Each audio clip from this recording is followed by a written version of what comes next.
There is a lot to digest with the fifth epochal revelation of God, known as the Urantia Book. So let's take a sneak peek surrounding the over 2,000-page document and discuss 10 secrets the Urantia Book reveals about Jesus Christ. Okay, let's dive in. Number 1, Michael of Nebadon. The Urantia Book describes a vast hierarchy of universe creators and administrators.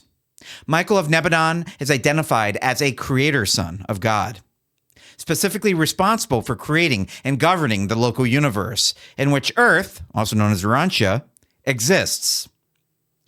This places Jesus within a much larger cosmic context, as a being of immense power and responsibility, having complete sovereignty over his local universe. This concept expands the traditional understanding of Jesus' role, presenting him not as a figure in Earth's history, but as a central figure in the administration of a vast section of the cosmos.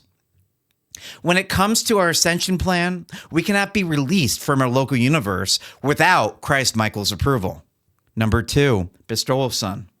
The Urantia Book teaches us that creator sons, like Michael, undertake 7 bestowal lives, incarnating on various worlds within their universe to experience life as their created beings, increasing their mercy ministry, and to further establish their sovereignty.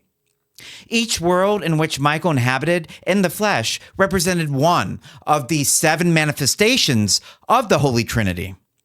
Jesus' life on earth is presented as the 7th and final of these bestowal lives, with the task of submitting to the will of the Father.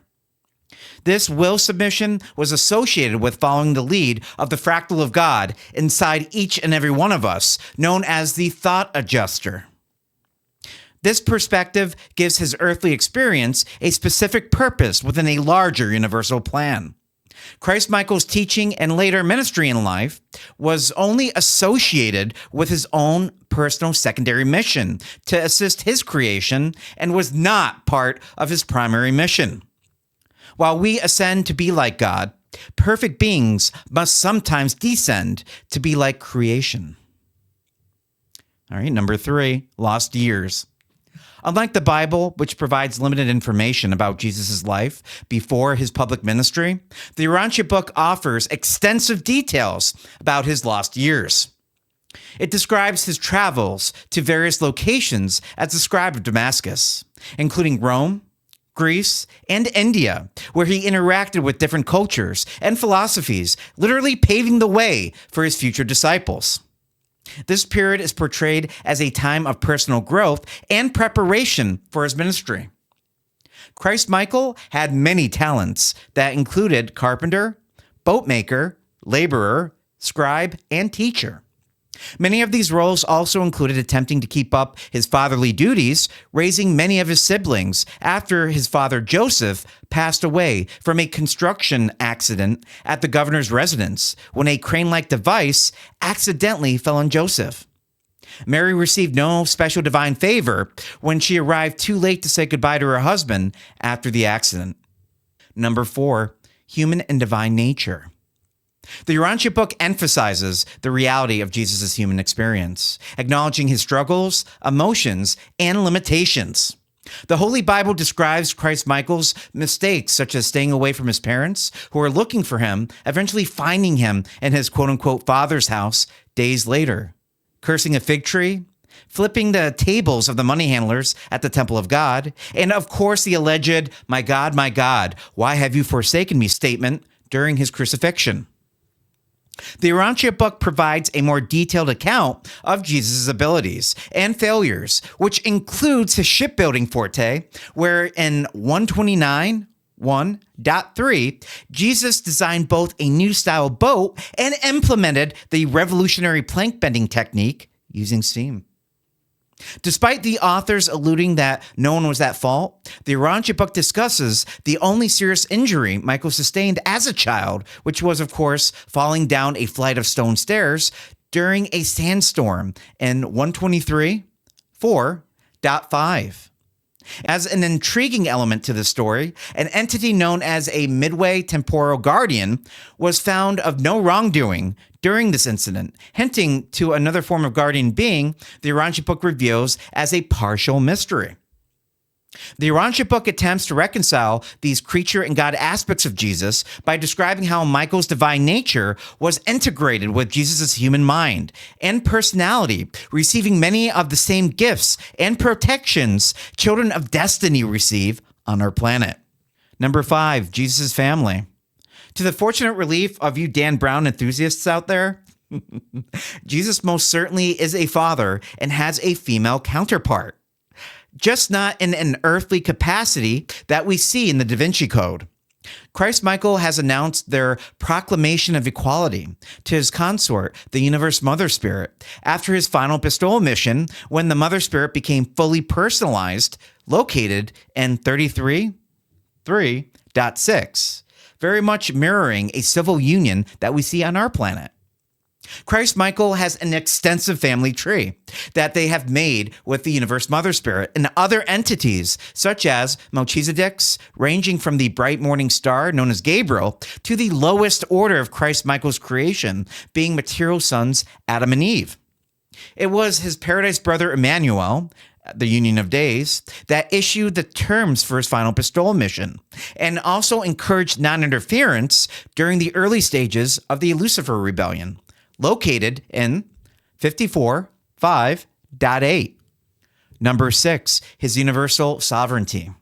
The Urantia Book stresses that Jesus' earthly bestowal was essential for him to fully establish his sovereignty over the local universe of Nebadon. The book indicates that such bestowal missions were not absolutely required for Michael to rule the universe. However, in the event that a creator son should choose such a deviation, that most representatives from the Holy Trinity would take leave of him.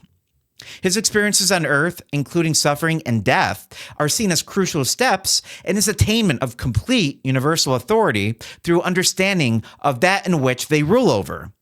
It should be noted that no creator Michael has ever defaulted in such a way, by of course ruling on their own.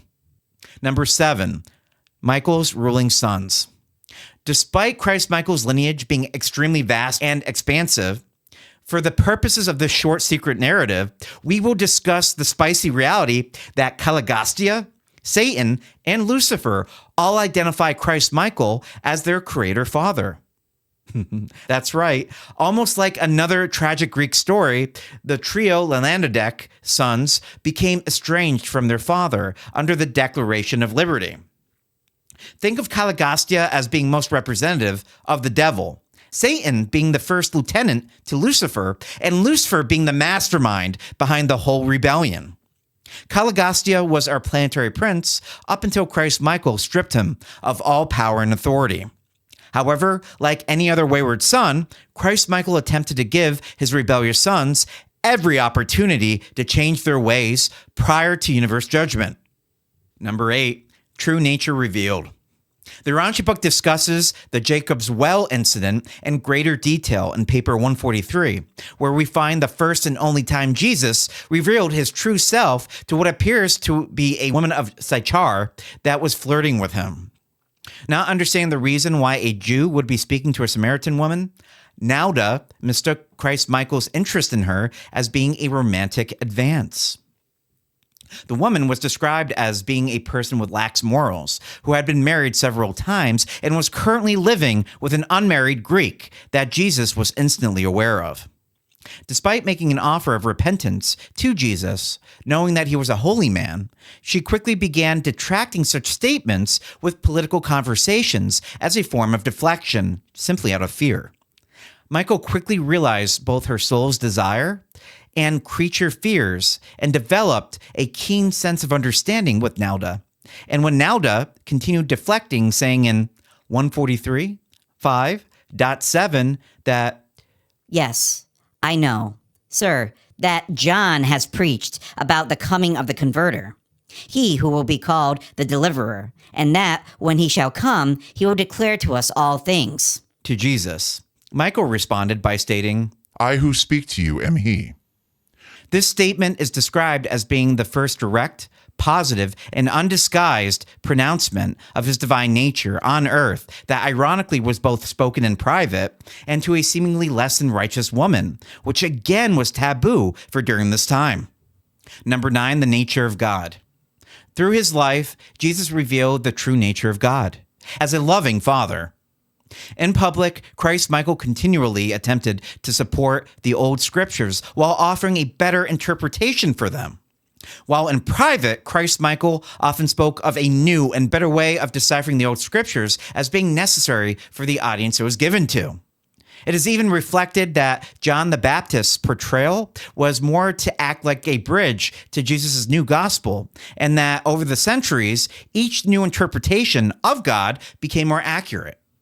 Even the term Yahweh was an old pagan identification of the Mount Sinai volcano that Hebrews used to worship that Moses projected onto his new God found in 96:1-11.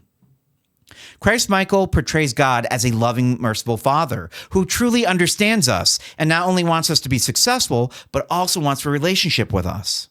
Number 10, continuation of his work.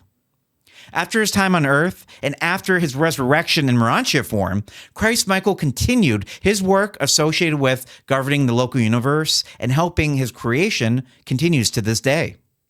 Christ Michael's final bestowal on our planet of Urantia gave us an instant rock star status and has automatically elevated Christ Michael as being our very own planetary prince, as is the tradition with the last bestowal planet. However, there rests a mysterious monument located on every system headquarter world and Nebadon that reads in 46.5.32, undedicated to the seventh stage of spirit, to the eternal assignment. This monument is a testament for wonderful things to come when it comes to an age from now associated with our own unique ascension plan. All right, everybody, thank you for watching, and I will see you on the next one.